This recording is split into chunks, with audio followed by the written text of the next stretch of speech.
मैंने 2 DI select की है, जिसमें एक पाई चार्ट पे है, दूसरा लाइन डायग्राम पे है।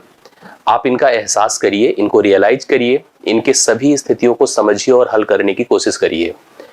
मैं तो आपसे बस इतना कहूंगा, आप इसको याद कर लीजिए, तैयार कर लीजिए। अगर आपको नहीं चीजें क्लियर हो रही हैं, अभी आपको इतने पास वक्त नहीं है आपके पास, तो आप ऐसे पैटर्न को रियलाइज कर लीजिए, अपने दिमाग में, मन मस्तिष्क में इसको छाप लीजिए। ये आपको समझ में आ जाएगा और परीक्षा हाल में इसका आप उत्तर दे के आएंगे। अगर सेम DI मिल जाती है तो बहुत अच्छी बात है। नंबर टर्म थोड़ा डिफरेंट भी रहते हैं, तो पैटर्न अगर आपको क्लियर है तो आप आराम से ऐसे प्रश्नों को हल करके एग्जाम हॉल से आएंगे, बाहर निकलेंगे और बहुत खुशी का एहसास होगा आपको। पहली DI आपको पाई चार्ट पर बेस दी गई है। पाई चार्ट जैसा मैंने आपको 2-3-4 वीडियो में आपको पाई चार्ट का एक्सप्लेनेशन दिया है। मैंने आपको बताया कि इसमें सर्कुलर इन्फॉर्मेशन होती है, सर्कल में बाइसेक्टर आप अलग अलग पर्टिकुलर एरियाज को रिप्रेजेंट करते हैं। कंप्लीट एंगल क्योंकि 360 डिग्री होता है, जैसे परसेंटेज में 100% होता है, उसी प्रकार से यहाँ पर 360 डिग्री होता है। परसेंटेज आप जानते हैं कि जब भी हम अपनी कोई भी मान को, किसी भी वैल्यू को, चाहे वो अपनी इनकम हो या किसी भी प्रकार का कोई कलेक्शन, उसको हम परसेंटेज में ब्रेक करते हैं तो टोटल 100% के बिहाफ पर हम ब्रेकिंग करते हैं। उसी क्रम में हम 100% को 360 से कंपेयर करते हैं, क्योंकि कंप्लीट एंगल किसी सर्कल का 360 डिग्री होता है। तो आप अलग अलग रीजन्स को 360 से बिलो कोई एक कोण का यूज करके प्रेजेंट करते हैं, जिसको आप परसेंटेज से कंपेयर करके समझ सकते हैं। जहां जरूरत पड़ेगी हम डिग्री को परसेंटेज में लिख सकते हैं, जहां जरूरत पड़ी हम एक दूसरे की तुलना भी परसेंटेज के बिहाफ पर कर सकते हैं। जनरली परसेंट में अगर किसी मान को अगर x% दिया है तो आप उसको वैल्यू में कन्वर्ट करते हैं तो x/100 अर्थात 100 से भाग करना होता है। उसी क्रम में अगर कोई डिग्री दिया है तो डिग्री को फ्रैक्शन में लिखने के लिए x/360 करते हैं। ये दिमाग में आपको रखना पड़ेगा, इसी हिसाब से चीजें यहाँ पर प्लान की जाती है। आइए इस निर्देश को पढ़ा जाए, जिसमें आपको सामने आपके सामने इंफॉर्मेशन दी गई कि यहाँ दिया गया पाई चार्ट एक विशेष वर्ग, एक विशेष वर्ष के दौरान विभिन्न क्षेत्रों में विश्वविद्यालय, कोई यूनिवर्सिटी है, के खर्च को दर्शाता है। चार्ट का ध्यानपूर्वक अध्ययन करें और उससे नीचे दिए गए प्रश्नों के उत्तर, जिसमें सभी मान डिग्री में दिए गए, मतलब यहाँ पर शिक्षा में 80 डिग्री, अनुसंधान में 65 डिग्री, खेल में 52 डिग्री, पुस्तकालय में 32 डिग्री, कार्यालय में कार्यक्रम में 35 डिग्री और छात्रावास में 46 डिग्री, और साथ साथ ही क्या है, आधारभूत संरचना जिसमें 50 डिग्री के हिसाब से पूरी इंफॉर्मेशन को प्रेजेंट किया गया है। आप इन्हीं चीज को यहाँ पर रीड करेंगे और एक एक प्रश्न को इसका हल करने की कोशिश करेंगे। पहला प्रश्न आपके सामने बोर्ड पर है। कार्यक्रमों की तुलना में, कार्यक्रम कहाँ पर है आप देखिए, ये आपका कार्यक्रम है जो 35 डिग्री को प्रेजेंट कर रहा है। यही कार्यक्रम है जो 35 डिग्री को प्रेजेंट या 35 डिग्री के द्वारा प्रेजेंटेड है। कार्यक्रम संपूर्ण एक्टिविटी का 35 डिग्री कार्यक्रम को निर्देशित कर रहा है। कार्यक्रमों की तुलना में अनुसंधान पर लगभग कितने प्रतिशत अधिक खर्च हुआ? अनुसंधान यहाँ पर 65 है, अनुसंधान 65 डिग्री है और कार्यक्रम 35 डिग्री है। इसने पूछा कार्यक्रमों की तुलना में अनुसंधान पर लगभग कितने प्रतिशत अधिक खर्च हुआ। आप डायरेक्ट यहाँ पर देखिए वैल्यू का डिफरेंस देख करके निकाल सकते हैं, या तो आप थोड़ा सा अगर चाहें तो सिंप्लीफाई भी कर सकते हैं कि जैसे 5 सते 35 होता है, 5 13 बार 65 होता है, 7 से 13 मतलब 6 का चेंज है, अर्थात 6 की वृद्धि है। आप जिस वृद्धि को परसेंटेज में लिखेंगे तो लिखेंगे 6 गुणे 100 बटा यहाँ पर लिखेंगे 7, 6 गुणे 100 बटे 7।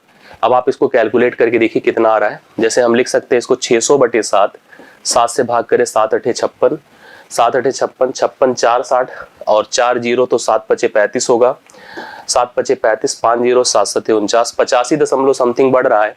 अब अगर हम इस 85 दशमलव समथिंग को जो परसेंटेज में है थोड़ा सा राउंड फिगर में यहाँ पर इसको हम कन्वर्ट, मतलब इसका अप्रोक्सीमेशन सोचे तो 0.7 है। दशमलव के बाद वैल्यू अगर 5 या 5 से बड़ी होती है, इंटीजर में वैसे सारे मान दिए तो आपको देखने से आंसर तो क्लियर हो गया होगा, फिर भी जान लीजिए दशमलव के बाद अगर मान 5 या 5 से बड़ा होता है तो उसके बिफोर एक ऐड कर दिया जाता है, इट बिकम 86%, जिसको हम नियरली 86% कह सकते हैं, जो कि ऑप्शन नंबर सी में आपको दिया गया है। तो सी सोल्यूशन, सी ऑप्शन इस प्रश्न के लिए राइट सोल्यूशन होगा। आपने कार्यक्रम से अगर हम बात करें किसकी, अनुसंधान की, तो उसके चेंजेस, उसके परसेंटेज का जो इंक्रीज है वो आपको साफ साफ कितना दिख रहा है, 86% दिख रहा है। तो 86% यहाँ पर परसेंटेज के हिसाब से वृद्धि आपको दिख रही है। इस पहले प्रश्न का उत्तर आपके सामने है। दूसरा प्रश्न देखिएगा, छात्रावास पर कुल खर्च का लगभग कितने प्रतिशत खर्च हुआ है? कुल खर्च 360 डिग्री से प्रेजेंटेड है, कुल खर्च 360 डिग्री से प्रेजेंटेड है। छात्रावास पर कितना खर्च हुआ है ये हमसे पूछा गया। परसेंटेज के आधार पे आपको बताना है कि ओवरऑल अगर हम खर्च की बात करें तो उसके हिसाब से छात्रावास का खर्च कितने % है। जैसे अगर आप 100 रुपए कमाते हैं तो आपने 10 रुपया कहीं रहने के लिए खर्च किया, जिसका मतलब 10% आप रहने के लिए खर्च कर रहे हैं। वही सेम टू सेम चीज है कि पूरा खर्च 360 डिग्री है, छात्रावास में 46 डिग्री खर्च हो रहा है। तो 46 डिग्री को परसेंट में लिखने के लिए किसी भी संख्या को 100 से पहले तो गुणा किया जाता है, बटा टोटल से भाग किया जाता है जो कि 360 है। एक शून्य इसका 0 ऐसे कैंसिल हो जाएगा। अब आप देखिए तो यहाँ पर हम 2 या 4 से करें, नहीं 2 से करके चलिए, 2 18 बार हो जाएगा, 2 पंचे 10 हो जाएगा, ठीक है। 2 9 बार होगा, 2 23 बार होगा। 23 गुणे 5 करके 9 से भाग करिए तो 23 पंचे 5 या 15, 5 दूना 10 1 11, बटा आप 9 कर दीजिए। 9 1 के 9, 2 और 5, 2 और 5 मतलब 25, 9 दूना 18, 18 7, 7 9 7 63, 12.7 समथिंग करके जाएगा परसेंटेज पे। 12.7% या 78, देखिए पहला ऑप्शन इस प्रश्न का राइट सोल्यूशन है, आप लोग इसको उतार सकते हैं। तो A option is the right solution, 12.78%। Second question का राइट सोल्यूशन आपके सामने है, प्लीज आप इसको सेलेक्ट करिए, इस प्रश्न के लिए करेक्ट हल लेके चलिए। आई होप आपको क्लियर हुआ होगा और कन्फर्म में चीजें समझ में आ रही होंगी। इसी हिसाब से आप अगले प्रश्न पर चलेंगे तो अगले प्रश्न का उत्तर भी आप इजिली दे सकते हैं। समझने की कोशिश करिए और हल करिए। यदि वर्ष के दौरान विभिन्न क्षेत्रों पर खर्च की गई कुल राशि, अब इसको थोड़ा पढ़ के देखिए, इकाई, दहाई, सैकड़ा, हजार, 10,000, लाख, 10 लाख, करोड़, तो आपको 1,80,00,000 रुपए साफ साफ लिखा है यहाँ पर। देखिए अगर हम आप पॉइंट करते हैं तो यहाँ तक तो इसके बाद हजार, लाख, 1,80,00,000 रुपए लगभग खर्च हुआ है। इसने कहा है कि यदि वर्ष के दौरान विभिन्न क्षेत्रों पर खर्च की गई कुल राशि टोटल 1,80,00,000 रुपए है, तो इसने पूछा आधारभूत संरचना पर खर्च की गई राशि छात्रावास पर खर्च की गई राशि से कितनी अधिक है, अमाउंट में कितनी ज्यादा है। तो इसने कहा आधारभूत संरचना पे 50 खर्च हुआ है डिग्री में और छात्रावास में 46 खर्च हुआ है। तो 46 से 50 डिग्री का खर्च है, मतलब यहाँ 50 डिग्री है और यहाँ पे 46 डिग्री है। अंतर अगर दोनों का देखेंगे तो कितना होगा, बोले अंतर है भैया 4 डिग्री। 4 डिग्री का अंतर है उनके खर्च का। आप इस 4 डिग्री को कैलकुलेट करिए कि बताइए 1,80,00,000 का कितना मान होगा, कितना भाग होगा। तो 4 डिग्री को आप क्या लिख सकते हैं, किसी भी डिग्री को वैल्यू में कन्वर्ट करने के लिए 360 से भाग किया जाता है। जैसे परसेंटेज को आप वैल्यू में कन्वर्ट करते हैं, मैंने स्टार्टिंग में बता दिया 100 से भाग करते हैं, उसी प्रकार से डिग्री को अगर हम वैल्यू में कन्वर्ट करते हैं तो 100 से भाग करते हैं, सॉरी 360 से भाग करते हैं, गुणे। अब क्योंकि यहाँ पर टोटल खर्च आपका 1,80,00,000 है, 1,80,00,000 में 80 कर दिया, उसके बाद 2 जीरो पहले बढ़ा दीजिए, फिर 3 जीरो और बढ़ा दीजिए। अब आप इसको काट पीट दीजिए जो पॉसिबिलिटी बन रही हो। देखिए मैं करके दिखाता हूं। पहले तो 1 जीरो इसका एक खत्म कर देगा, 18 एक बार जाएगा, उसके बाद 2 जीरो 3 जीरो, कंफर्म है। 18 दूना 36 होता है, 2 से इसको डिवाइड करिए, 2 दूना 4 होगा, 2 को इसके साथ गुणा करिए, 2 के बाद 2 जीरो फिर 3 जीरो, मतलब अगर आप अमाउंट में कैलकुलेट करिए तो इकाई, दहाई, सैकड़ा, हजार, 10,000, लाख, 2 लाख रुपए। 1,80,00,000 से हम 2 लाख रुपए फर्क पा रहे हैं किसमें, इन खर्चों में, जो छात्रावास और आधारभूत संरचना के बीच के डिफरेंस को दिखा रहा है। दोनों का खर्च अलग अलग है और ज्यादा है, लेकिन दोनों के खर्च का डिफरेंस कितने का है, 2 लाख रुपए का है। मतलब आधारभूत संरचना में छात्रावास की तुलना में 2 लाख रुपए ज्यादा खर्च किए जा रहे हैं। अगर कुल 1,80,00,000 रुपए का निवेश है, कुल खर्च है, तो आप लोग इसको समझ सकते हैं। होप सो क्लियर हुआ होगा। आगे बढ़ता हूं। खेलों पर शिक्षा की तुलना में कितने प्रतिशत कम खर्च किया गया है। जो खेल है स्पोर्ट्स, जिसमें 52 डिग्री आपको खर्च दिख रहा है, ये कह रहा है कि खेलों में जो है किसकी तुलना में, शिक्षा की तुलना में, एजुकेशन की तुलना में कितने डिग्री या कितने प्रतिशत कम खर्च हुआ है। एजुकेशन पर 80 डिग्री है, खेलों में 52 डिग्री है, ठीक है। आप यहाँ थोड़ा सा चाहें तो कैंसिल कर सकते हैं, क्योंकि 4 से अगर हम इसको कैंसिल करें, 4 13 बार होगा, 4 से कैंसिल करें तो 20 बार होगा, तो ये 13 बन जाएगा और 20 बन जाएगा। पढ़िए फिर से, खेलों पर शिक्षा की तुलना में कितने प्रतिशत कम, तो आप डिफरेंस करिए, क्योंकि डायरेक्ट परसेंटेज नहीं पूछा है, कमी या वृद्धि की बात कर रहा है। तो कम कितना दिख रहा है, 7 की कमी है। अब इस कमी को परसेंटेज में लिखना है तो 7 गुणे 100, क्योंकि किससे कम है, एजुकेशन से, तो एजुकेशन नीचे जाएगा 20। 7 तो यहाँ पर आप 20 पंचे 100 कर सकते हैं, 7 पंचे 35 कर सकते हैं। ये एग्जैक्ट डेटा में बनकर आ रहा है सामने हमारा 35%। 35% आप देख रहे हैं कि खेलों में एजुकेशन की तुलना में, एजुकेशन की तुलना में आपको कमी दिख रही है परसेंटेज के हिसाब से। 35% चौथे प्रश्न का राइट सोल्यूशन है, आप इसको उतार सकते हैं। अब हम आते हैं 5वें क्वेश्चन पे, जो इस डीआई का, इस पाई चार्ट का अंतिम भाग रहेगा। नेक्स्ट डीआई आपकी बड़ी स्टैंडर्ड है, आप उसको ध्यान से पढ़िएगा और उस पर समय दीजिएगा। 5वें में क्या है कि यदि वर्ष के दौरान सभी क्षेत्रों पर खर्च की गई कुल राशि 1.8 करोड़ थी। अभी इसके पहले एक प्रश्न में लिया था जहां पे डेटा 1,80,00,000 एग्जैक्टली दिखा हुआ था। वहां पे वो 1 के बाद 8 जीरो, फिर 2 जीरो, फिर 3 जीरो, इस तरह से प्रेजेंट किया गया था और ऑप्शन देखो उसी टाइप से आ भी रहे हैं। लेकिन यहाँ पर 1.8 करोड़ लिखने का मतलब ही 1,80,00,000 रुपए है, ठीक है, कुल खर्च। तो शिक्षा और अनुसंधान पर, बात दो जगहों की कर रहा है, शिक्षा और अनुसंधान पर कुल खर्च की गई राशि क्या थी, कितने पैसे खर्च किए गए थे। तो आपको पता है कि टोटल जो होता है 360 डिग्री से रिप्रेजेंटेड होता है। तो हम 360 को प्रेजेंट करेंगे किसके माध्यम से, 360 का मतलब 1.8 रखेंगे, ये 360 प्रेजेंट करेगा 1.8 करोड़ को। आप चाहे तो इसको पूरा लिख सकते हैं 1.8 के बाद ऐसे, अगर हम करोड़ में है तो करोड़ का भी एक वर्किंग हम लोगों ने किया भी था, डेसिमल अगर हटा दें इसका तो क्या कर सकते हैं, देखिए 1 जीरो, 2 जीरो, 3 जीरो, अभी काउंट करो, इकाई, दहाई, सैकड़ा, हजार, 10,000, लाख, 10 लाख, करोड़ बन गया। ठीक है, हमको निकालना क्या, शिक्षा और अनुसंधान 80 प्लस 65, 80 प्लस 65 कितना होता है 145 डिग्री। अपने को 145 डिग्री का मान निकालना है। अगर 360 डिग्री का मान दिया है 180, तो आपको 145 का निकालना है। 180 होता तो 90 होता है एग्जैक्टली, मतलब 90 से थोड़ा आपका जो है मान यहाँ पर क्या होगा, कम होगा। 90 से कम होगा, कन्फर्म हो गया। 90 से कम है कौन, 12,50,000, ये हो नहीं सकता। 1 पैदा ये बिल्कुल नहीं होगा। 7,25 बहुत कम है, मेरे हिसाब से पहला ऑप्शन करेक्ट है, लेकिन फिर भी हम देख लेते हैं वर्किंग करके, एक बार समझ ही लिया जाए क्या दिक्कत है। जैसे अगर आप कैंसिल करने की कोशिश करो, देखो किससे कट रहा है, हम बात करते जैसे ये तो साफ साफ देखिए 1 जीरो इसका इससे खत्म हो जा रहा है। 18 से जैसे भी हमने पिछले में किया था 1 करिए, 2 जीरो, फिर 3 जीरो, ऐसे लगा सकते हैं हम लोग यहाँ पर। और 18 दूना 36 होता है। 2 से फिर इसका डिवीजन करिए, 2 पंचे 10, 5 के बाद 1 जीरो, फिर 3 जीरो, ठीक है, ये 50,000 हो गया। 145 से इसका मल्टीप्लीकेशन कर दीजिए, 0 0 0 0, करेक्ट है। 5 पचे 25 की 5 हासिल 2, 5 चौके 20, 2 22 की 2 हासिल 2, 5 1 के 5 2 7, 72,50,000। 72,50,000 मैंने वैसे भी आपको प्रेफर किया था पहले ही, क्योंकि वो कंपेयर्ड ही था और क्लियर समझ में आ रहा था कि ये पैसा इन दोनों का ही प्रेजेंटेड होगा, इन दोनों को ही रिप्रेजेंट करेगा। तो 5 तक आपने जो डीआई पढ़ी वो किस पर बेस्ड थी, पाई चार्ट पर। अगली डीआई लाइन डायग्राम पर है, और आप इसको थोड़ा अच्छे से रीड करेंगे तो आपको रियलाइज होगा कि ये डीआई वास्तव में स्टैंडर्ड है। लेकिन इस डीआई को पढ़ाने के दौरान जब मैं समझाऊंगा आपको कई सारी चीजें, तो आपको बहुत न्यू और डिफरेंट चीजें भी नजर आएंगी। और ये लेटेस्ट पैटर्न की डीआई है जो अभी तक की परीक्षाओं में यूपी SSSC लगातार इस तरह के टर्म पूछ रहा है। मैं ऐसे ही समझाना चाहूंगा कि भाई कहीं से भी अगर मान लो हम इस स्थिति में है कि हम सब कुछ अच्छा करके छोटी छोटी चीजों की वजह से गलत कराएं, तो सही मतलब ये उचित नहीं है। कंपटीशन के लिए आपको जो है हर प्रकार के प्रश्नों को फेस करना ही चाहिए, और हर चीज को अपने आप को, हर चीज में अपने आप को इन्वॉल्व करना चाहिए, इग्नोर नहीं करना चाहिए। तो आप कोशिश करेंगे तो डीआई आपको समझ में आ जाएगी। हाँ, थोड़ा सा स्टैंडर्ड है, चीजें समझने की जरूरत है। प्रश्न क्या है, निम्नलिखित लाइन डायग्राम या रेखा आरेख जो आपको दिया गया है, 2001 से 2006 तक की अवधि के दौरान 2 कंपनियां ए और बी द्वारा अर्जित प्रतिशत लाभ दर्शाती है। ग्राफ को ठीक से पढ़ें और प्रश्नों का उत्तर दें।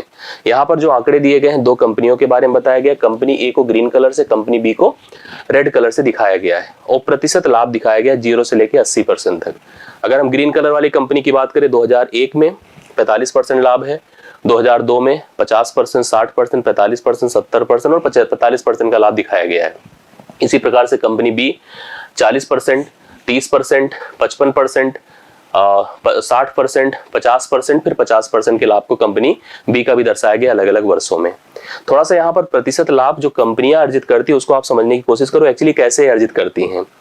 जैसे हम लोग लाभ की जब बात करते हैं तो लाभ एक्चुअली क्या होता है बताइए। अगर हम लाभ को पढ़े हैं मतलब अपने मैथमेटिक्स में, तो हमें जानते हैं कि लाभ तब होता है जब कोई दुकानदार किसी वस्तु को खरीदता और बेचता है, खरीद करके बेचे और ज्यादा में बेचे। जैसे आप ऐसे कंपेयर करते हैं कि अगर एसपी ग्रेटर देन सीपी होता है तो लाभ होता है, और लाभ प्रतिशत हमेशा सीपी पर बेस्ड होता है। सबसे इंपॉर्टेंट लाइन ये है कि लाभ जो परसेंटेज अगर आप कैलकुलेट करते हैं तो कहते हैं लाभ का मान गुणे 100 बटा सीपी। जैसे हमने कहा कि अगर हम कोई सामान बेचे ऐसे और मुझे 20% का लाभ हुआ, इसका सेंस देखो 20% का लाभ क्या बताता है, बताता है कि जनरल समझिए, बहुत ज्यादा टिपिकल ना सोचिए, कि 100 रुपए का अगर कोई सामान था तो 20 रुपए का फायदा, अर्थात 120 में सामान बिका। हम लोग ऐसे मैथ्स में इसको पढ़ा देते हैं कि कहते हैं कि यह 1/5 होगा। बोले सर कैसे, क्योंकि परसेंटेज हटाओगे तो 100 से भाग करना पड़ेगा। इसका मतलब कहा जाता है कि अगर 5 रुपए, अगर मैं बोल रहा हूं, ये मत सोचना कि 5 रुपए, 5 सीपी है तो 1 है लाभ, अर्थात उसका विक्रय मूल्य कितना होगा, 6 रुपए होगा। ये आप समझिए। बट यही चीज जब कंपनी की बात होती है तो डिफरेंट हो जाता है। कंपनी लाभ कैसे अर्जित करती है?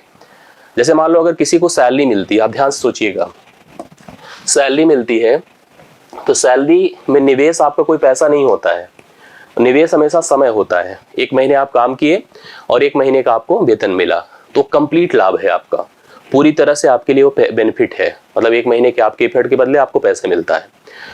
जिस कंपनी में आप काम कर रहे थे, जहां से आपको सैलरी 100% प्रॉफिट के तौर पे मिल रही है आपके खर्चे के लिए, उसी कंपनी का जो मालिक था उसने सपोज करिए कि 120 रुपए कमाए और उसने खर्च कितना किया था? 100 रुपए।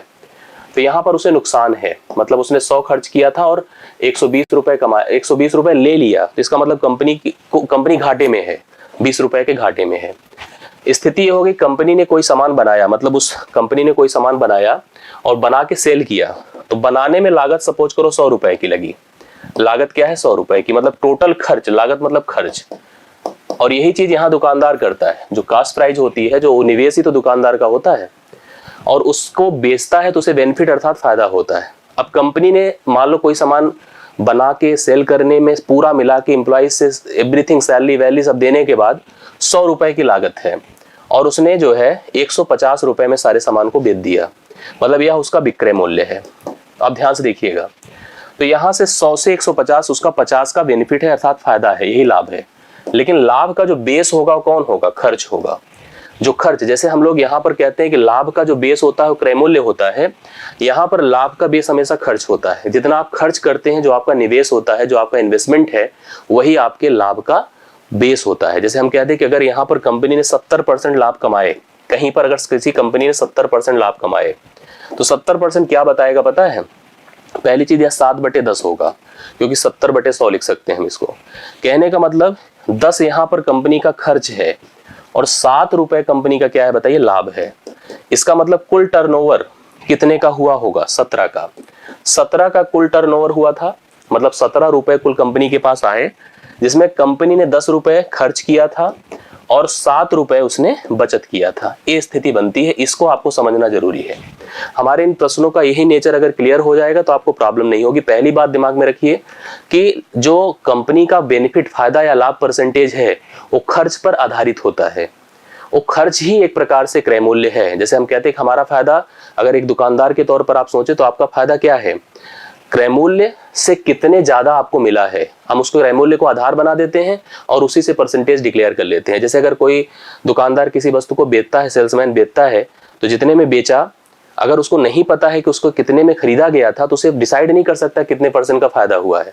फायदे या नुकसान के लिए क्रय मूल्य रिस्पॉन्सिबल होता, वही आधार होता है।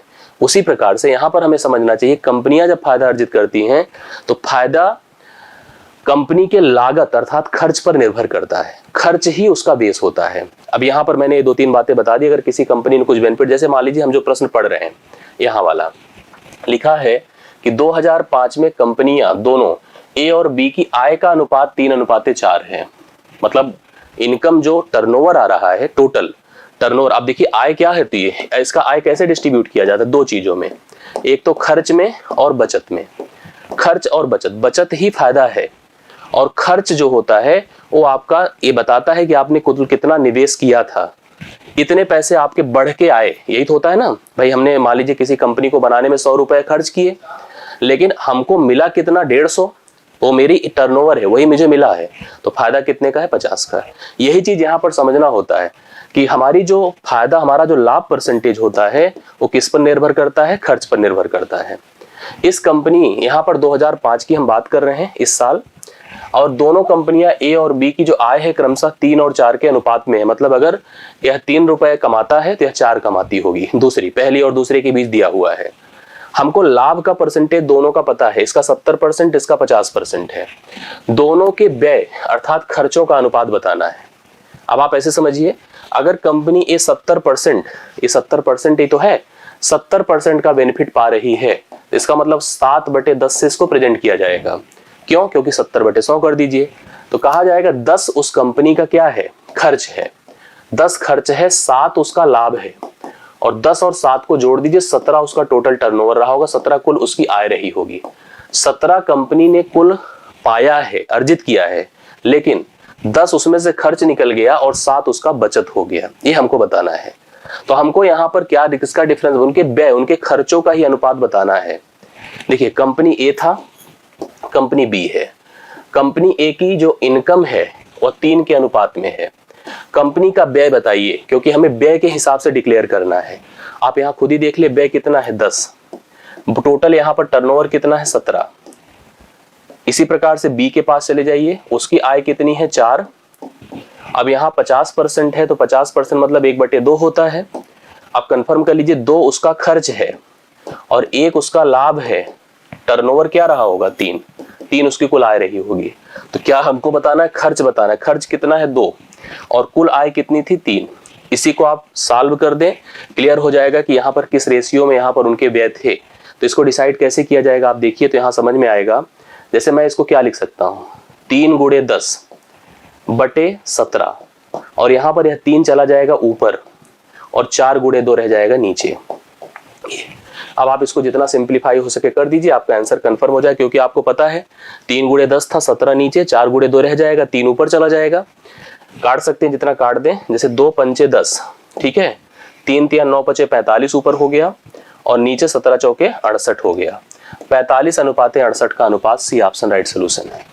मैं बता रहा हूं अधिकतर लोग गलती करेंगे इस प्रश्न को हल करने में, और बहुत गलती करेंगे।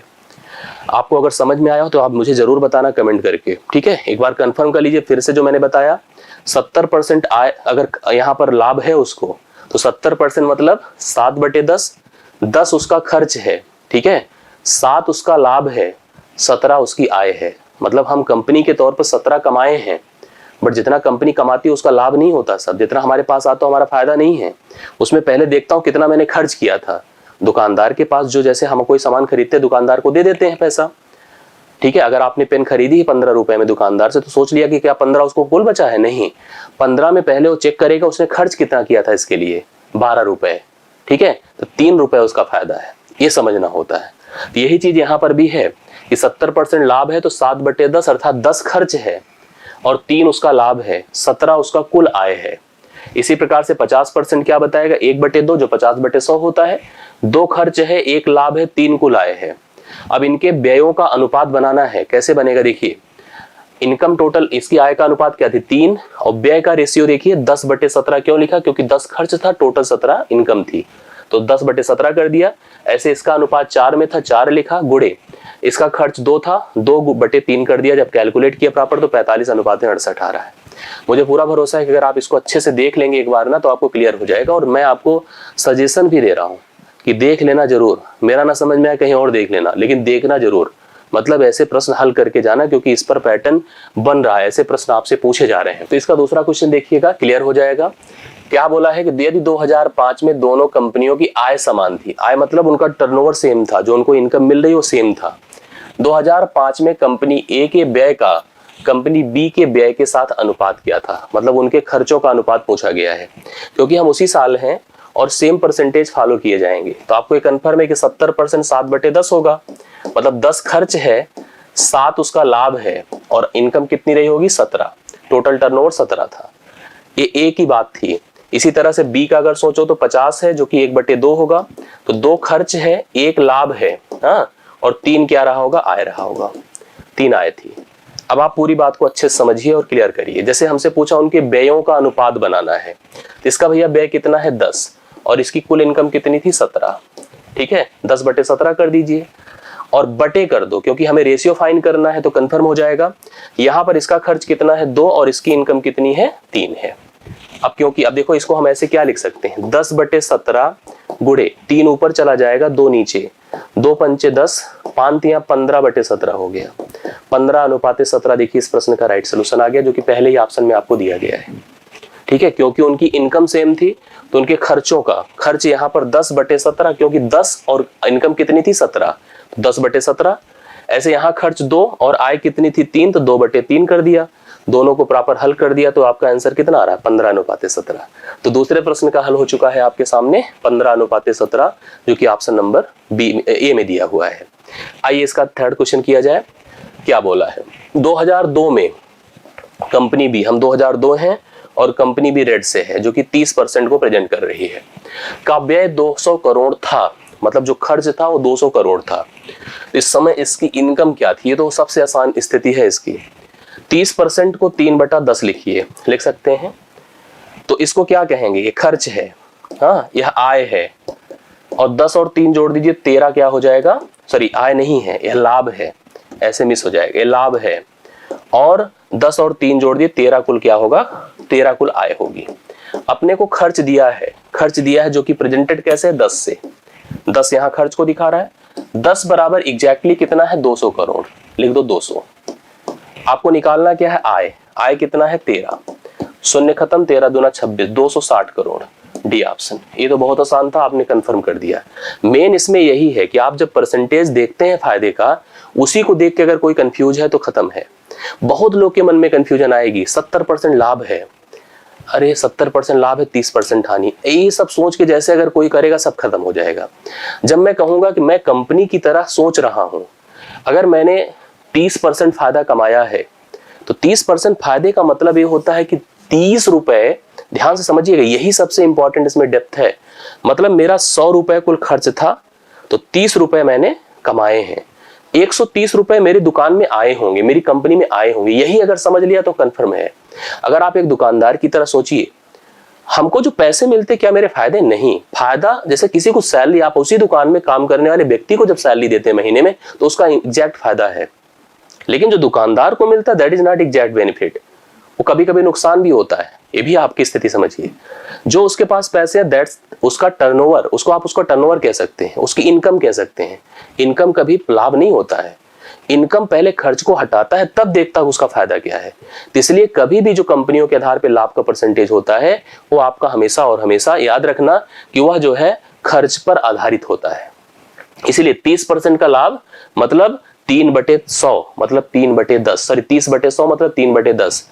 10 खर्च है, 3 लाभ है, याद रखना, और 13 टर्नओवर है। तो अब ऐसे समझ लीजिए, 13 आया दुकानदार के पास, उसने पहले अपना खर्च निकाला, 10 निकला, फिर उसको समझ में आ गया 3 रुपए मेरा फायदा है। यही है कॉन्सेप्ट। अगर ये क्लियर है तो सब क्लियर है। अगला क्वेश्चन देखिएगा।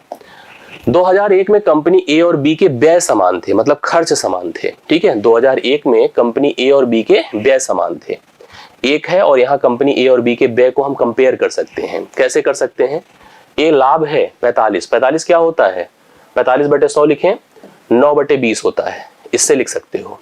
अर्थात अगर 20 खर्च है तो 9 लाभ है, लेकिन हमसे बोला व्यय समान है। ध्यान से देखिएगा, तो व्यय अगर समान है तो हम 20 बटा क्या लिख सकते हैं इसको?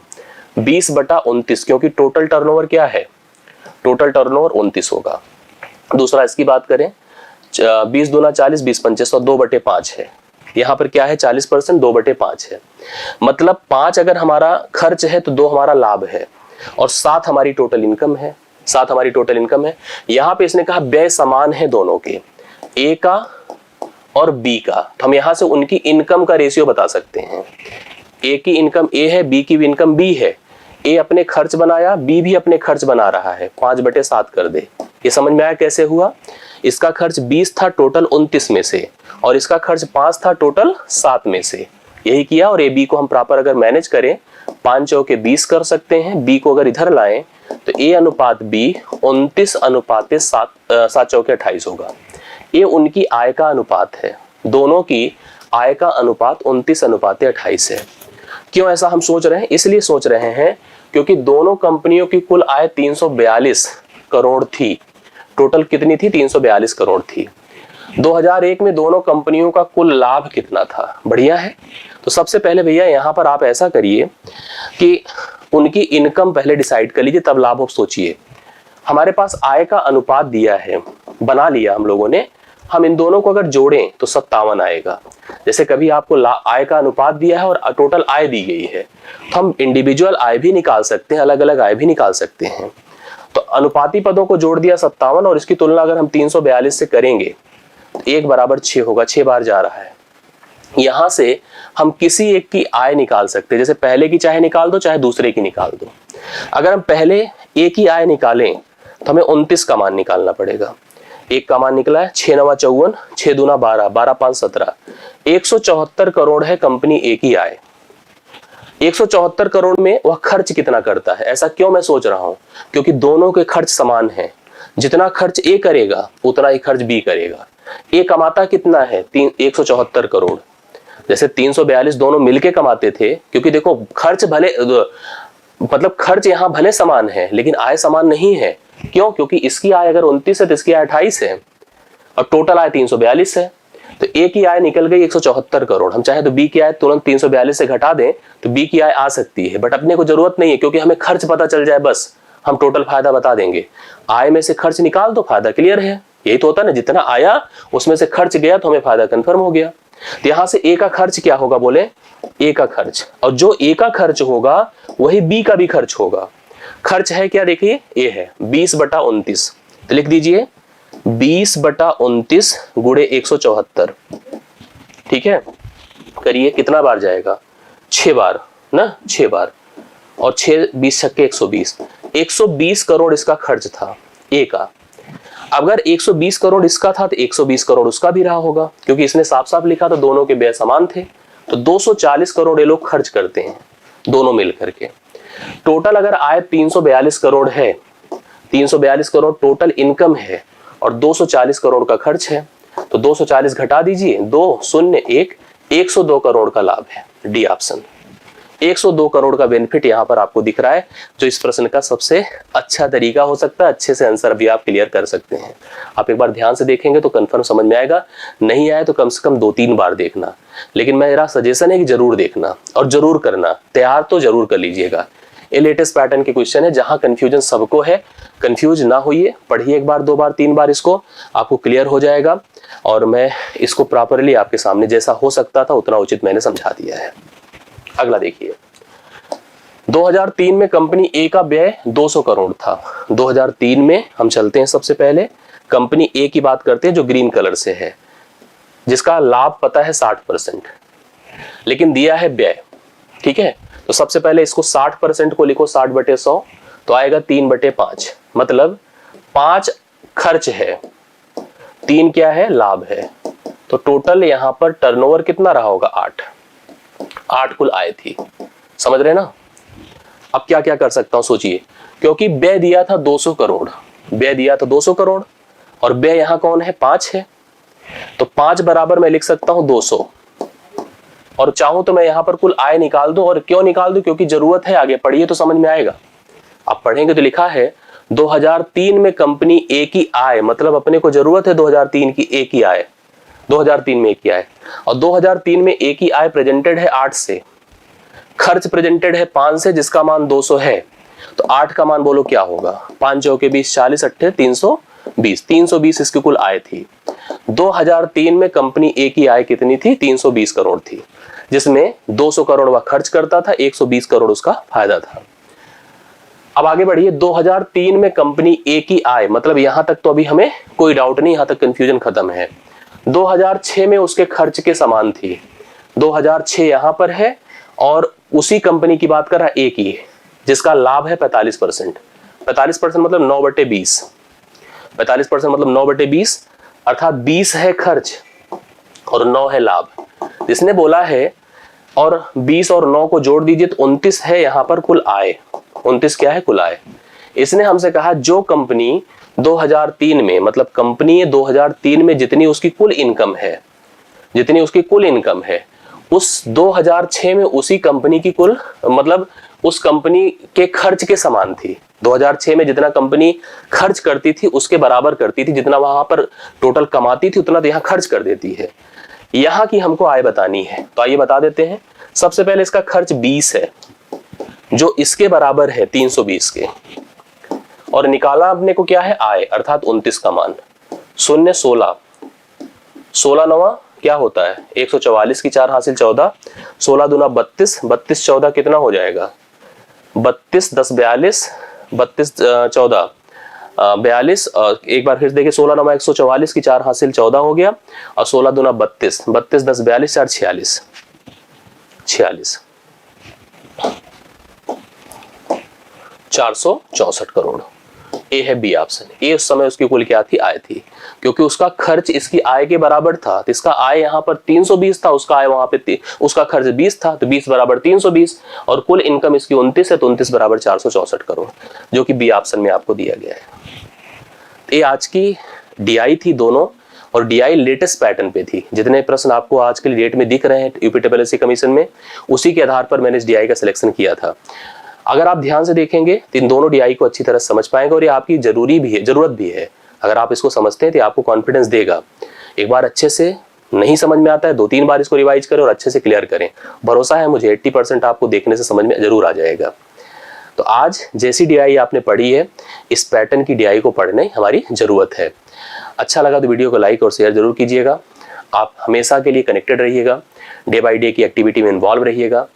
अपने फीडबैक सुझाव जरूर दीजिएगा। आपका मनोबल कैसा है इसको जरूर बताइएगा। कैसा अनुभव कर रहे हैं, कैसा फील कर रहे हैं, इसको हमें शेयर करेंगे तो उसी आधार हम कोई और निर्णय लेंगे। आज के लिए इतना ही। Thank you so much. धन्यवाद।